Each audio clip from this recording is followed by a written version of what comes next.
to our amazing Infidelity Tales Lab family. Welcome, and thank you for joining us. Your support means the world. Quick question. Where are you listening from today? Which city? Which country? Drop it below in the comment. Now, let's dive into today's story. The late September sun cast long shadows across the meticulously maintained lawn of the Blackwood residence. Marcus Blackwood stood at his kitchen window, coffee mug in hand, watching the neighborhood kids ride their bikes past his driveway. His weathered features and military-straight posture spoke of discipline earned through years of Marine service, now channeled into running Blackwood construction. Something caught his attention. His wife Victoria's Mercedes pulling into their driveway at 7:30 a.m. She claimed to be heading to an early meeting, but her designer outfit and fresh makeup told a different story. Marcus took another sip of coffee, his face impassive as he cataloged the subtle changes in his wife of 8 years. "Morning, honey." Victoria breezed through the door, Louboutin heels clicking against the hardwood floors. "You wouldn't believe the morning I've had." Emergency strategy meeting for the Johnson account. Marcus noted how she emphasized the name Johnson. Must have been quite the emergency to require full makeup and that new dress. Victoria's smile flickered for just a moment. A woman has to look her best at work. Not everyone appreciates the rugged construction worker look. She gestured dismissively at his work boots and well-worn jeans. "These boots paid for those shoes," Marcus replied evenly, setting down his mug. "And the house they're standing in? Oh, don't be so sensitive." Victoria's phone buzzed. Her fingers flew across the screen, a smirk playing at her lips. Some of us have evolved past measuring success by calluses and sweat. Marcus watched her practically dance up the stairs, already lost in whatever message had captured her attention. 8 years of marriage, and he'd never seen her so animated about work before. Then again, work hadn't included Richard Johnson until 3 months ago. The neighborhood barbecue at the Petersons' house that weekend proved enlightening. Marcus stood by the grill with Tom Peterson, noting how Victoria had positioned herself across the yard with a group of younger wives, all of them huddled around their phones like teenagers. "Heard about the new hotshot at Victoria's firm?" Tom asked, flipping burgers with practiced ease. "Richard something? Lisa says he's quite the character." "Johnson," Marcus supplied, taking a pull from his beer. "Richard Johnson. Apparently, he's revolutionizing their marketing strategy." Sarah Matthews, another neighbor, approached with an empty plate. "Oh, you're talking about Dick?" She winced, realizing her slip. "Sorry, that's what some of the women at the country club call him. He's been showing up there a lot lately. Very attention-seeking." Marcus raised an eyebrow. "The country club we pay membership for?" Sarah suddenly found her empty plate fascinating. "Victoria didn't mention? He's been her regular tennis partner for the past few weeks. They usually play during extended lunch breaks." She glanced at Victoria, who was now laughing dramatically at something on her phone. "I thought you knew." "Extended lunch breaks," Marcus repeated flatly. "No, she hadn't mentioned those." Tom tried changing the subject, but the damage was done. Across the yard, Victoria's phone buzzed again. Marcus watched her step away from the group, turning slightly to hide her screen as she typed. Later that evening, as they drove home, Victoria broke their silence. "The Petersons' parties used to be fun. Now it's just the same boring people talking about their boring lives." "Like Richard Johnson?" Marcus kept his eyes on the road. "Your tennis partner?" Victoria's laugh held a note of challenge. "Oh, did the Housewives Gossip Brigade fill you in?" "Yes, Richard and I play tennis. He's actually good at it, unlike some people who think sweating over blueprints counts as exercise. Funny how you never mentioned these extended lunch breaks before. What's funny is how you're acting like some possessive teenager." Victoria's voice dripped condescension. "Richard is a colleague, a very successful, ambitious colleague who knows how to enjoy life. Maybe you should take notes." Marcus pulled into their driveway, killing the engine. "The only notes I'm taking are on how quickly you've forgotten who built everything you're enjoying." "Built?" Victoria sneered, stepping out of the car. "You swing hammers and boss around other men who swing hammers. Richard creates. He innovates. He's got you convinced you're better than all this," Marcus finished, gesturing at their upscale home. "Better than the life we built together." Victoria's smile turned cruel. "Maybe I am." She sashayed into the house, leaving Marcus standing in the driveway, his military-honed instinct screaming that something worse was coming. Their 8th wedding anniversary arrived on a crisp October morning. Marcus spent the early hours coordinating his crews at 3 different construction sites, making sure everything was set for him to leave early. He planned a surprise, though not the romantic kind Victoria might have expected. When he pulled up to their house at 2 p.m., Victoria's car was already in the driveway. Perfect. He grabbed his briefcase. Not the usual weathered leather one, but a new case containing very specific documents, and headed inside. Victoria was waiting in the living room, perched on their Italian leather sofa, like a cat about to pounce. A manila envelope sat on the coffee table in front of her. "You're home early," she purred, but her eyes held something predatory. "It's our anniversary." Marcus set his briefcase down carefully. "Thought we should talk." "How thoughtful." "I have something special planned." Victoria picked up the manila envelope. "But first, a gift." She held out the envelope with a flourish. Marcus didn't move to take it. "Divorce papers?" Her smile widened. "With a special proposition attached. See, Richard and I have discussed it, and we thought—" "Richard Johnson." "Of course." "Yes, Richard."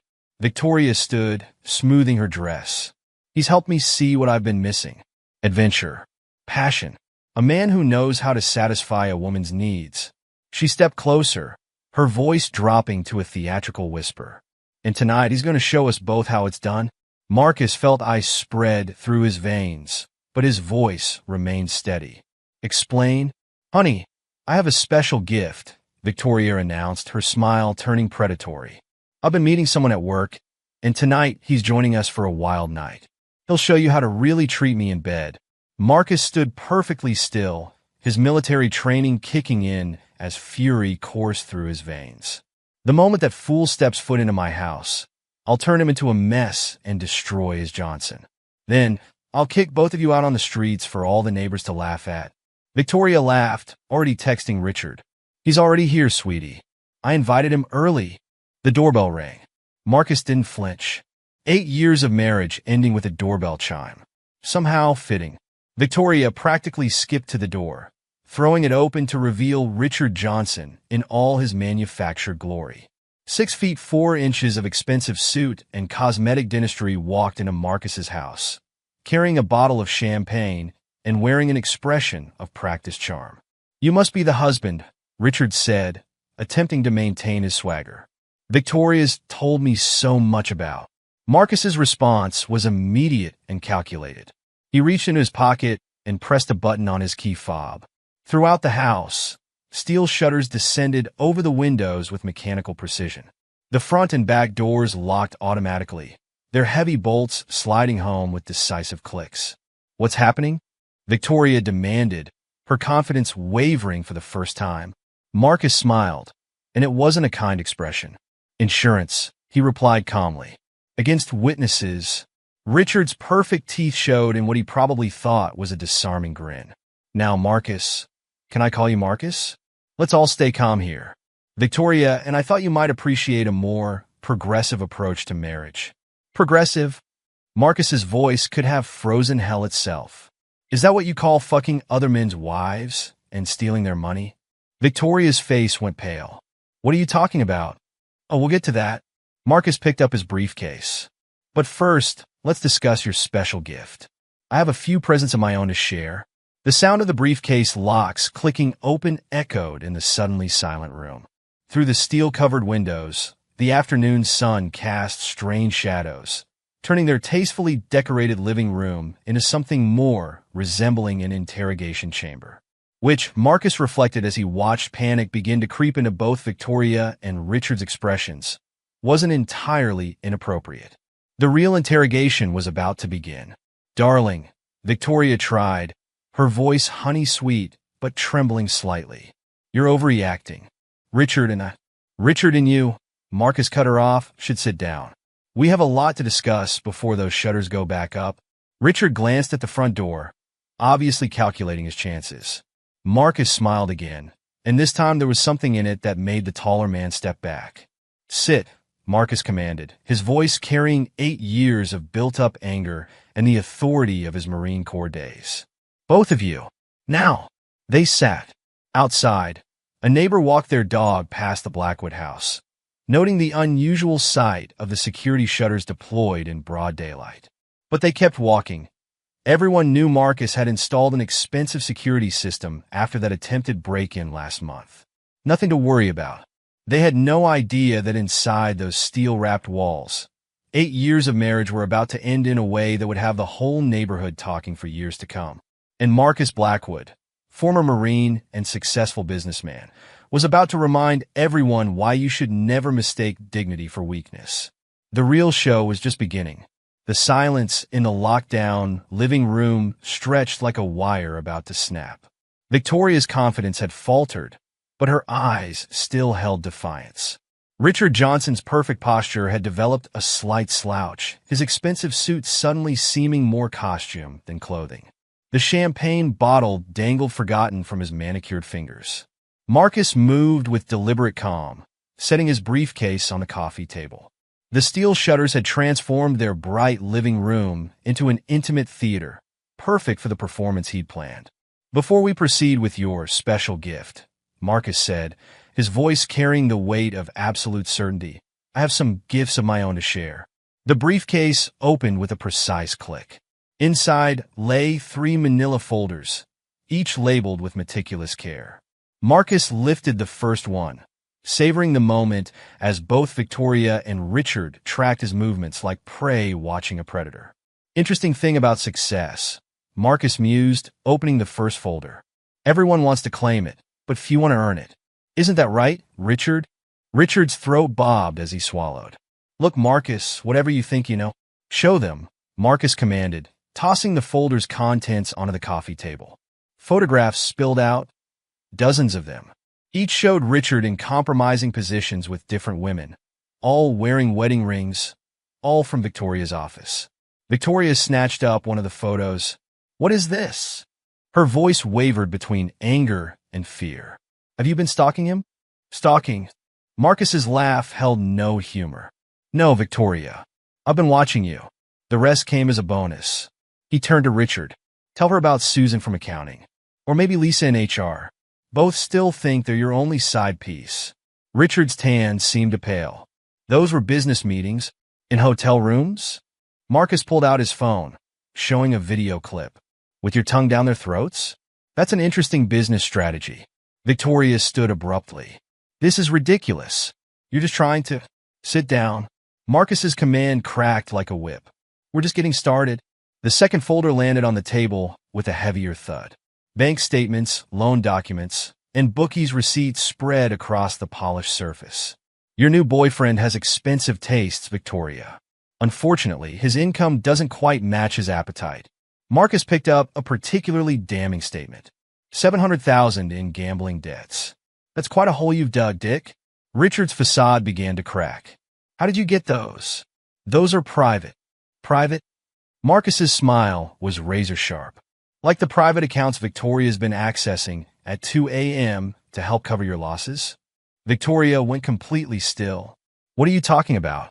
The third folder emerged. Marcus handled it like a dealer presenting the winning hand. "The same security company that installed our home system also handles your office building. When you started staying late, I had them send me the footage. Imagine my surprise when I saw you accessing financial records in the middle of the night. You had me followed?" Victoria's outrage sounded hollow. "No, I had you protected. There's a difference." Marcus spread out the documents. "But it seems the only threat to you is yourself. Care to explain these transfers? Or should we wait for the forensic accountants?" Victoria's hands trembled as she looked at the evidence. Each page detailed transfers from company accounts to offshore holdings, carefully disguised but clearly traceable. Her embezzlement laid bare in black and white. "How much has she given you, Richard?" Marcus asked conversationally. 200,000? 3? Must be nice having a sugar mama willing to steal for you. Richard stood, straightening his jacket. "This is all circumstantial. You can't prove." Marcus's phone buzzed. He checked it with exaggerated interest. Perfect timing. "Richard, would you like to explain why your bookie just texted confirming receipt of the blackmail photos? Or should we wait for Victoria's boss to call about the anonymous tip regarding missing funds?" The transformation was immediate. Richard's 6 feet 4 inches frame seemed to collapse in on itself as the implications hit him. His carefully cultivated image of success and sophistication evaporated, revealing the desperate con man beneath.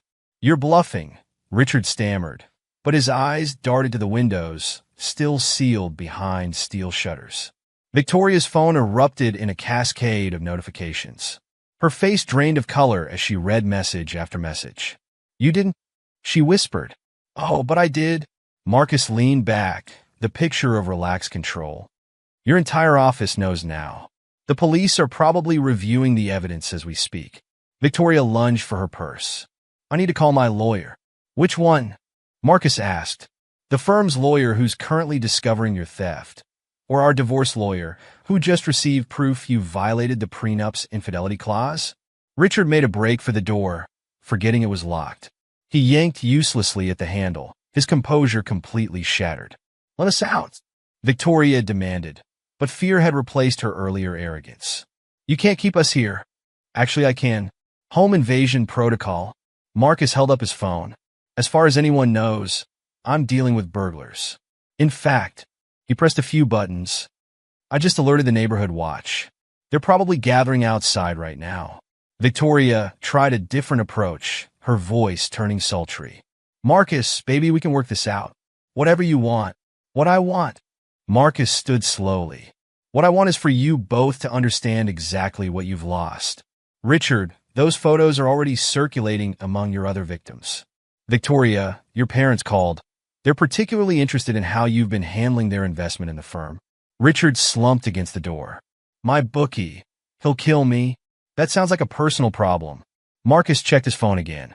"Oh, and the local news station is very interested in the story. Something about a 6 feet 4 inches con man and his accomplice targeting wealthy women. Should make quite the headline." Victoria's mascara began to run as tears formed. "Please, Marcus, think about my career. Like you thought about our marriage?" Marcus's voice could have frozen fire. 8 years, Victoria. 8 years I gave you everything, and you repaid me with cruel jokes and planned humiliation." He turned to Richard, who had sunk to the floor. "And you, the big man, the sophisticated player. Look at you now. Can't even stand up straight without your borrowed confidence." Victoria and Richard exchanged desperate glances, their alliance crumbling under pressure. They began talking over each other, offering money, threats finally descending into begging. Marcus calmly made more calls, to Victoria's parents, to Richard's other victims, to local media. With each call, their world shrank a little more. "The Marines taught me something valuable," Marcus said, watching them squirm. "The best defense is a good offense. You wanted to humiliate me? Congratulations. You've succeeded in destroying yourselves instead." Through the steel shutters, they could hear voices gathering outside. Neighbors drawn by the alert, phones undoubtedly recording. Victoria buried her face in her hands, her designer dress wrinkled and mascara stained. "My reputation," Richard moaned. "Everything I've built." Marcus's laugh was genuine this time. "You haven't built anything. You're a parasite who feeds off other success. And now everyone knows it." Victoria made one last attempt. "Marcus, think about what this will do to both of us. Our friends, our social circle, our—" Marcus raised an eyebrow. "There is no our anymore, Victoria. You made sure of that when you decided to turn our anniversary into a spectacle of my humiliation." His phone buzzed again, messages from the neighbors asking if they should call the police. Perfect timing. You know what the funny part is? Marcus gathered the evidence back into his briefcase. "If you'd simply asked for a divorce, I would have given you a generous settlement. Instead, you chose cruelty. You chose to make it a game." He checked his security app. At least 20 neighbors had gathered outside, phones ready. The stage was set. "And now," Marcus said, reaching for the lockdown controls, "the game is over." Victoria stumbled toward him. "Wait, please, there must be something." "There's nothing," Marcus cut her off, "except the consequences of your choices. Richard's other victims are already comparing notes. Your firm's accountants are combing through the books. Your parents are calling their lawyers. And our neighbors—" He smiled. "Well, they're about to witness quite a show."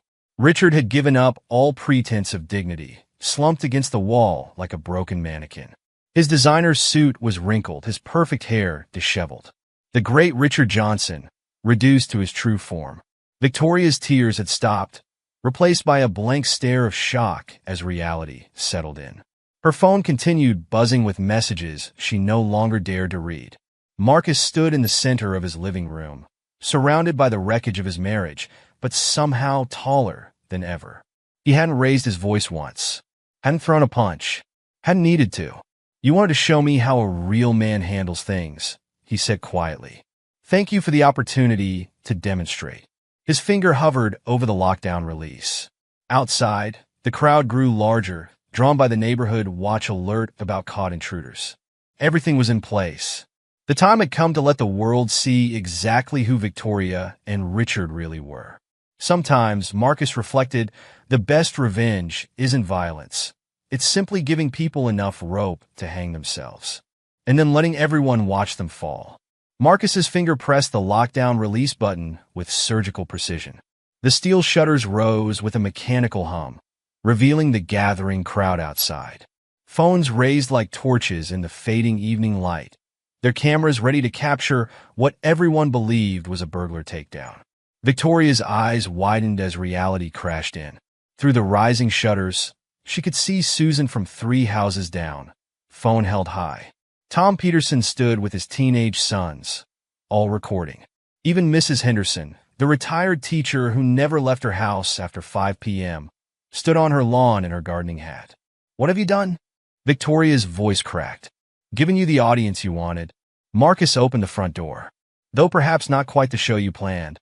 Richard made a desperate lunge toward the back door, but Marcus's voice stopped him. "That exit's covered too. Your choice is simple. Walk out the front door now, or wait for the police I didn't actually call yet.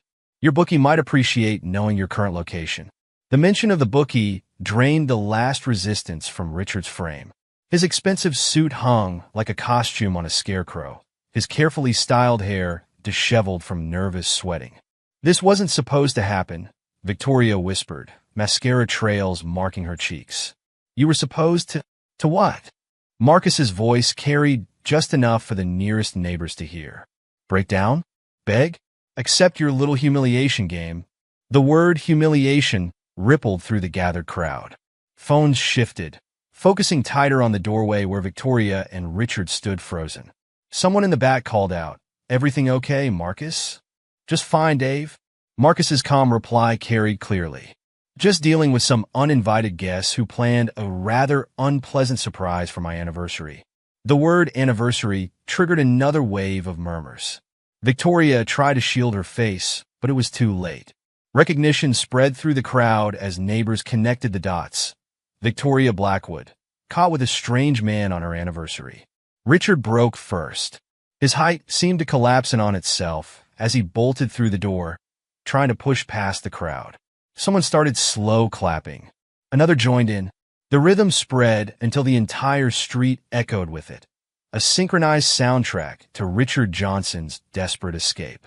Victoria followed, her designer heels clicking against the pavement as she ran. The applause grew louder, punctuated by the electronic sounds of dozens of phones recording what would soon become the neighborhood's most shared videos. "Walk of shame," a teenage voice called out, followed by laughs and more clapping. Marcus stood in his doorway, straight-backed and composed, watching his wife of 8 years flee down the street with her lover. He didn't smile. He didn't need to. The scene spoke for itself. The story exploded faster than anyone expected. By morning, local news vans parked along the street, hungry for details about the 6 feet 4 inches con man and his accomplice. Marcus's security footage, showing Victoria and Richard plotting his humiliation, circulated through private neighborhood groups before hitting social media. Victoria's firm acted swiftly. Janet Morrison, the CEO, called an emergency board meeting the same morning. "The evidence is irrefutable," Janet announced to the gathered executives. Victoria Blackwood has been accessing company accounts after hours, transferring funds through a complex series of offshore accounts. Initial estimates suggest losses exceeding $500,000. Charles Blackwood, Victoria's father and major investor, sat ashen-faced as forensic accountants presented their preliminary findings. "My own daughter," he muttered, "using my investment to fund her lover's gambling debts." The firm pressed charges by noon. Richard's other victims emerged like witnesses at a revival, each with similar stories. Susan from accounting described how he'd seduced her with promises of investment opportunities. Lisa from HR admitted to taking out loans to help him cover temporary cash flow issues. Marcus's evidence, meticulously gathered and organized, provided the pattern prosecutors needed. Richard Johnson wasn't just a cheater. He was a calculated predator who targeted wealthy, married women, using their resources to fund his gambling addiction. Victoria's attempt to spin the story backfired spectacularly. In a desperate social media post, she tried painting herself as the victim of a controlling husband. "Marcus Blackwood humiliated me in front of our entire neighborhood," she wrote. "He's trying to destroy my reputation because I found happiness with someone else." Marcus's response was simple. He released the security footage showing Victoria and Richard planning their anniversary surprise. The timestamp showed them in Marcus's house hours before he returned, laughing as they discussed how they would force him to watch their intimacy. "Let's see how the traditional man handles some modern entertainment," Victoria's recorded voice echoed. "God, I can't wait to see him break." The footage went viral. Victoria deleted her social media accounts, but the damage was done. Her own parents publicly distanced themselves.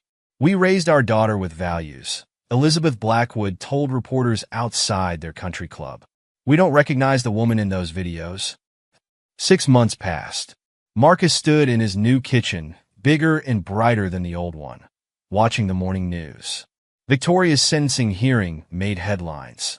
3 years for embezzlement, plus restitution orders exceeding $1 million when civil penalties were included.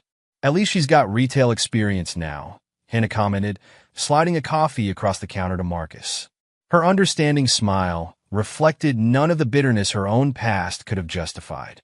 As a military widow who'd lost her husband to friendly fire, she understood both loyalty and betrayal. Marcus took the coffee, appreciating how naturally Hannah fit into his reformed life. They'd met at a veterans fundraiser 2 months after the incident, her practical nature and genuine respect for traditional values drawing them together. "You saw Richard made the news again?" Hannah gestured at the paper. "Caught in Cincinnati trying to run the same scam. His bookie's friends found him first, though." Marcus nodded. Richard Johnson's attempt to flee had ended predictably, with broken kneecaps in a Cincinnati alley and an arrest warrant for jumping bail. His sophisticated player persona was now a cautionary tale, featured in corporate security seminars about predatory dating schemes. The doorbell rang, signaling the start of their housewarming party. The neighborhood had insisted on hosting it, turning Marcus's new home into a celebration of karma served. Tom Peterson arrived first, carrying a bottle of the same champagne brand Richard had brought that night. "Thought you might appreciate the irony," he grinned. Others followed, couples who'd watched the drama unfold, new friends who appreciated Marcus's handling of the situation. Several of Richard's victims had hired Blackwood Construction for renovations, turning betrayal into business success. To justice, Sarah Matthews proposed a toast, her own divorce from a cheating husband finalized the month before. And to Marcus, who showed us all how to serve it cold. Marcus raised his glass, but his victory held no malice. He'd protected what was his, exposed what was wrong, and moved forward without compromising his values. The neighborhood remembered not the salacious details, but the dignity with which he'd handled betrayal. Victoria now worked retail at a mall 2 towns over, her designer wardrobe replaced by a polyester uniform. Her attorney had quit when she couldn't make payments, leaving her to face the civil suits alone. The prenup she'd planned to challenge stood firm. Marcus's evidence of her infidelity and attempted humiliation, leaving no room for legal maneuvering. The story became a legend in their social circle, shared at dinner parties and neighborhood gatherings. Not for the drama or the revenge, but for the lesson it taught about consequences and character. "I heard Victoria try to get her old job back," Lisa from HR mentioned during the party. Janet Morrison just laughed and sent her the security footage again. Marcus didn't need to gloat. The truth had done all the work for him. His construction company thrived, expanding into 3 new counties. Hannah brought warmth back into his life without the constant power plays and cruelty that had marked Victoria's final years. As the housewarming party wound down, Marcus stood on his new back deck, Hannah's hand comfortably in his. The night air carried sounds of genuine laughter and friendship, a sharp contrast to the artificial sophistication Victoria and Richard had tried to project. You know what the best part is? Hannah mused, watching their guests mingle. You never had to throw a single punch. Just let them destroy themselves. Marcus smiled, remembering his last words to Victoria through his security camera after she'd been sentenced. She tried to blame him one final time for her downfall. Sometimes the best revenge isn't violence, he told her. It's letting people destroy themselves while everyone watches. The camera had caught her expression as the truth finally hit home. All her sophistication, all her cruel games, all her attempts at power plays, undone by the simple act of exposing her true nature to the world. Marcus's new house stood as a testament to moving forward rather than dwelling in pain. The sight of intended humiliation had become a celebration of karma, justice, and the power of standing firm in one's values. Victoria and Richard's power couple dreams ended in separate cells, their sophisticated facades stripped away to reveal the hollow cores beneath. Meanwhile, Marcus's life expanded, filled with genuine relationships and success built on real foundations rather than manipulation and lies. The neighborhood never forgot, but not for the reasons Victoria and Richard had planned. They remembered how Marcus Blackwood turned public humiliation into public justice, without ever lowering himself to their level. Sometimes, the best victories come not from what you do to others, but from simply stepping back and letting them face the consequences of their own actions. For Marcus Blackwood, that was revenge enough. Epilogue: 5 years later. The autumn breeze carried the scent of barbecue smoke across Marcus and Hannah Blackwood's expansive backyard. Their annual neighborhood gathering had become something of a tradition, marking both the season's change and a different kind of anniversary, one that reminded everyone how justice sometimes arrived in unexpected packages. Marcus, now approaching 50 but carrying it well, stood at his professional-grade grill while his stepdaughter Emily, Hannah's 12-year-old, arranged cornbread on a platter.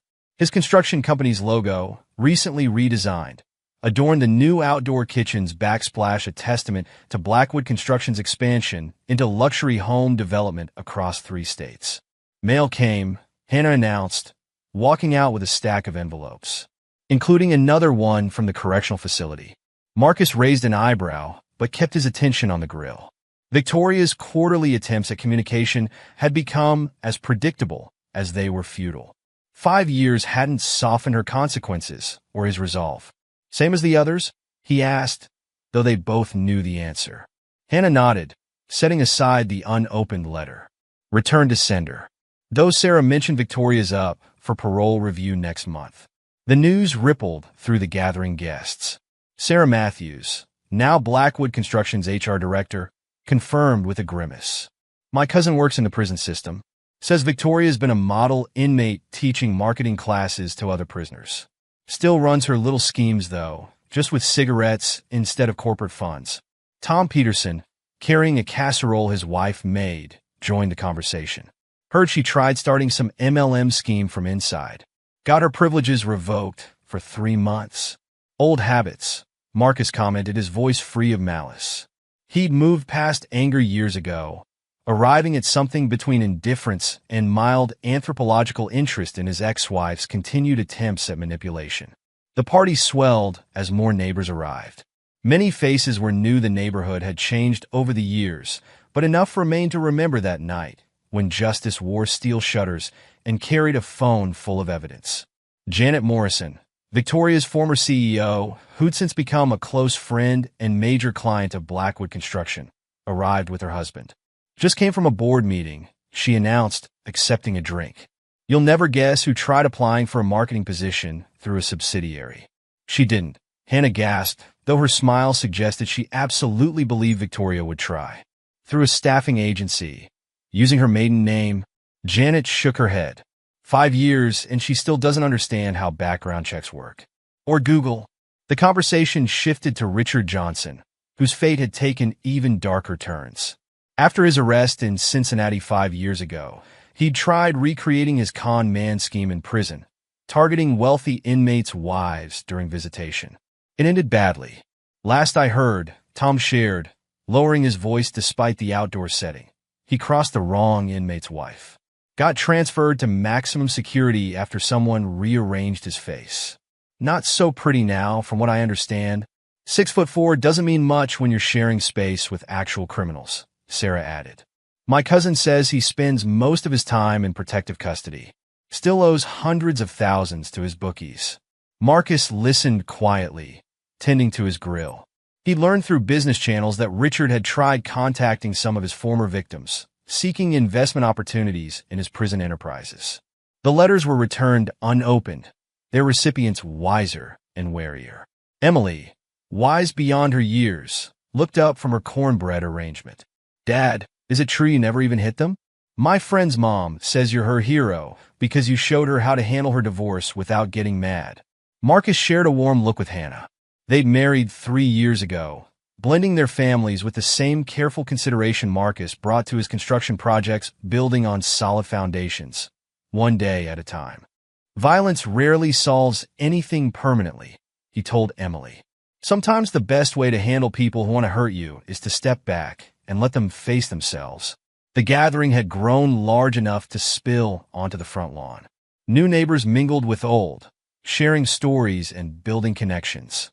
Marcus's annual barbecue had become known as much for its networking opportunities as its food. Several of Richard's former victims had become successful businesswomen after the scandal forced them to take control of their finances. Lisa from HR, who'd lost nearly $50,000 to Richard's schemes, now ran her own financial literacy program for women. She credited her recovery to Marcus's methodical exposure of the con. Sometimes public humiliation is the best teacher, she told a group of newcomers. I thought I'd die of shame when everything came out. Instead, I found out I wasn't alone. We all healed together. The sun began to set, casting long shadows across the yard. Someone had brought out old news clippings. The story still fascinated people, especially newcomers. The headlines told it all. Socialite and con man face justice. Corporate embezzlement scheme exposed. Local builder turns tables on cheating wife's plot. Victoria's parents, who'd moved to Florida after the scandal, still sent Marcus Christmas cards. They'd written him into their will instead of their daughter, though Marcus had quietly arranged for any inheritance to go to Emily's college fund. Some forms of karma, he believed, should skip a generation. As darkness fell, the party moved indoors to the great room Marcus had designed himself. The house, 3 times the size of his former home, stood as a testament to moving forward rather than dwelling in pain.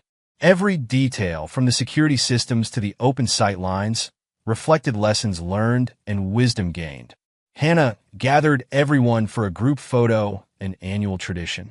As phones raised to capture the moment, Marcus reflected on how technology, once intended as a tool for his humiliation, had instead documented his redemption. You never check her letters? Emily asked later, helping clean up.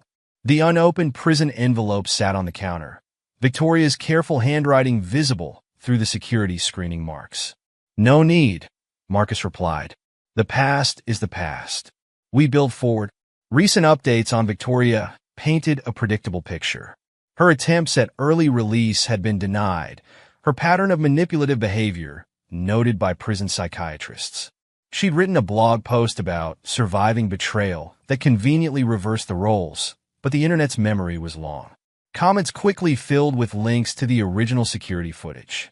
Richard's story circulated in true crime podcasts, his methodology dissected by experts in fraud and psychology. His rise and fall became a case study in corporate security seminars. The handsome con man now walked with a limp, his movie star looks ruined by prison justice. His schemes had earned him an extended sentence, with additional charges pending in 3 states. The neighborhood itself had transformed. Property values rose as Marcus's story attracted successful professionals who appreciated the community's resilience. The street where Victoria and Richard had performed their walk of shame now hosted block parties and charity events. Sarah Matthews had married last spring. Marcus and Hannah attended, noting how the ceremony celebrated loyalty and partnership rather than just romance. The neighborhood watched over its own now, wiser about predators in expensive suits bearing champagne and promises. In quiet moments, Marcus sometimes reflected on the lessons learned. His construction company's motto, building on truth, spoke to more than just architecture. Each project, like his new life, began with careful planning and ended with something solid and real. The investigation into Victoria's corporate theft had uncovered similar schemes at other firms, leading to industry-wide reforms. Marcus occasionally consulted on corporate security, sharing his experience to help others protect themselves from workplace predators. Hannah's military advocacy work dovetailed perfectly with Marcus's values. Together, they'd established a foundation helping veterans transition into construction careers. Some of their best project managers came from military backgrounds, bringing discipline and precision to every build. As the last guest departed, Marcus and Hannah stood on their back deck, watching the stars emerge. Emily had fallen asleep on the indoor sofa, peaceful in the security of their blended family. Victoria's letter, Hannah mentioned softly. Same return address. Same promises to explain everything. Same request for money. Marcus smiled, wrapping an arm around his wife. Some people never learn. That's their prison, more than any cell. The letter would go back unopened, like all the others. Victoria's attempt at rewriting history had failed against the simple power of recorded truth. Her sophisticated facade had crumbled under fluorescent prison lights, leaving her to trade designer heels for institutional shoes. Richard's own prison time served as a bitter reminder that charm couldn't deflect karma forever. His victims had rebuilt their lives stronger and wiser, while he aged ungracefully in maximum security. Last anyone heard, he'd tried pitching a memoir about his misunderstood life. Publishers passed, preferring the documented truth to his manipulated version. The night air carried distant laughter from departing guests, a reminder that life moved forward. Marcus had built something real: a strong marriage, a successful business, a legacy of integrity. No amount of prison-written letters could touch that foundation. You know what still amazes me? Hannah mused, leaning into his embrace. You never had to raise your voice. Never threw a punch. Just showed everyone exactly who they were. Marcus thought about the security footage that still circulated occasionally, showing Victoria and Richard planning their cruel game. Their sophisticated masks had slipped, revealing the hollow people beneath. No additional punishment could match the simple exposure of truth. Sometimes, he repeated his now famous phrase, "The best revenge isn't violence. It's letting people destroy themselves while everyone watches." Emily stirred inside, reminding them of time's passage and healing power. They had schools to consider, careers to build, lives to live. Victoria's quarterly letters and Richard's prison tales grew less relevant with each passing season. The security system hummed quietly, protecting something far more valuable than mere property. Within these walls, Marcus and Hannah had built a home where truth prevailed and karma arrived right on schedule. Some said pride comes before a fall. But for Marcus Blackwood, pride came in building something real after the fall had claimed its due. In the end, that was revenge enough. And there you have it. Another story comes to an end. What did you think? I'd love to hear your thoughts in the comments below. If you enjoy this story, consider joining our community by subscribing. It means the world to us. For more stories like this one, check out the recommended videos on screen. And I'll see you there.